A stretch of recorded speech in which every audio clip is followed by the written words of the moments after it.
Hi guys, another vlog, another luto na naman si Mama La. Ayan nga guys, tulungan ko na pala si Mama La dyan. Lagyan na pala ni Mama La yung kawali ng tubig. Kasi sabaw yung ulam namin guys. Nilalagyan na pala ni Mama yan ng... Nami-mental block na nga guys yung pamangking ko. Nilagay na dyan guys ni Mama yung tanglad, kamatis, sibuyas, siling green.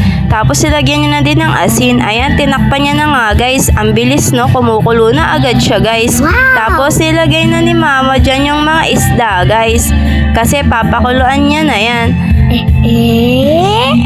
Nagsawa na kami sa puro prito, kaya sabaw naman. Gusto pa rin Tita Ninang ng sabaw guys kasi masakit po siya. Ayan guys, ang daming isda kaya marami kami. Hindi ko alam kung anong isda yan. I-comment nyo na lang kung alam nyo. Ayan, hinalo-halo lang pala ni Mama Layang guys. Para kumapit yung lasa sa isda. Puro na nga karne guys, kaya isda naman ngayon. Ayan, tinakpan na nga guys ni Mama. Tapos kumukulo na ulit siya guys. Tapos i-check lang ni Mama dyan guys kung malambot na yung isda. Nilunod niya na nga guys yung dahon ng sibuyas kasi malambot na yung isda. Tapos yung malunggay guys para masarap. Tapos papakuluan lang yan ni Mama guys. Ayan, nilulublob-lublob niya na sa tubig para lumambot yan. Masarap talaga guys pag merong malunggay para healthy ang food. Dan dan dan! Maingay na naman guys.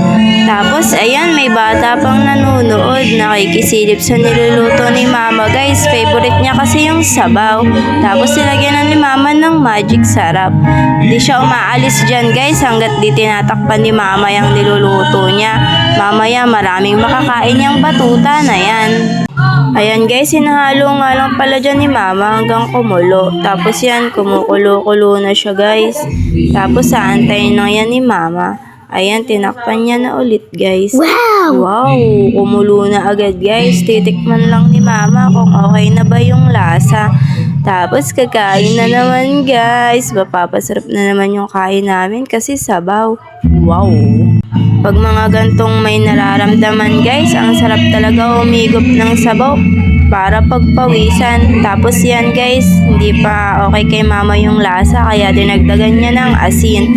Tapos yan, hinalo-halo niya lang. Ayan guys, kaon na ta. Thank you for watching.